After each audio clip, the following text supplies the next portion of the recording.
My name is Amos Goldberg. I'm an Israeli professor of Holocaust studies. For nearly 30 years, I have researched and taught the Holocaust, genocide, and state violence. And I want to tell whoever is willing to listen that what's happening now in Gaza is a genocide. A year ago, when October 7th happened, like all Israelis, I was in shock.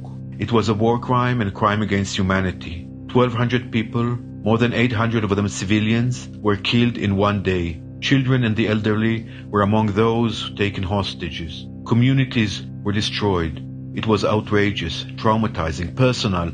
Like most Israelis, I know people who were killed, who lost loved ones, or whose loved ones were taken hostage. But immediately afterwards came Israel's response, and within weeks, thousands of civilians were killed in Gaza. It took me some time to digest what was unfolding before my eyes. It was agonizing to confront that reality. I was reluctant to call it a genocide. But if you read Raphael Lemkin, the Jewish-Polish legal scholar who coined the term genocide and was the major driving force behind the 1948 United Nations Genocide Convention, what is happening in Gaza now is exactly what he had in mind when he spoke about genocide. It does not need to look like the Holocaust to be a genocide.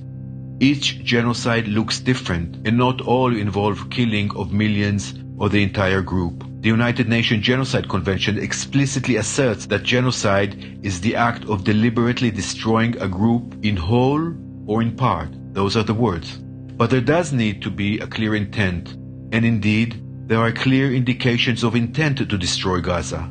Israel's leaders, including the Prime Minister and the Minister of Defense, and many high-ranking military officers, media personalities, rabbis, as well as ordinary soldiers, were very open about what they wanted to achieve. There were countless documented incitements to turn the whole of Gaza into rubble and claims that there are no innocent people living there. A radical atmosphere of dehumanization of the Palestinians prevails at the Israeli society to an extent that I can't remember in my 58 years of living here. Now, that vision has been enacted. Tens of thousands of innocent children, women, and men have been killed. Over 100,000 were wounded. There's a near total destruction of infrastructure, intentional starvation, and blocking of humanitarian aid. There are mass graves and reliable testimony of summary executions. Children that were shot by snipers. All the universities and almost all hospitals are gone. Almost all the population is displaced.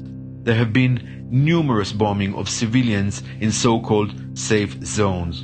Gaza does not exist anymore.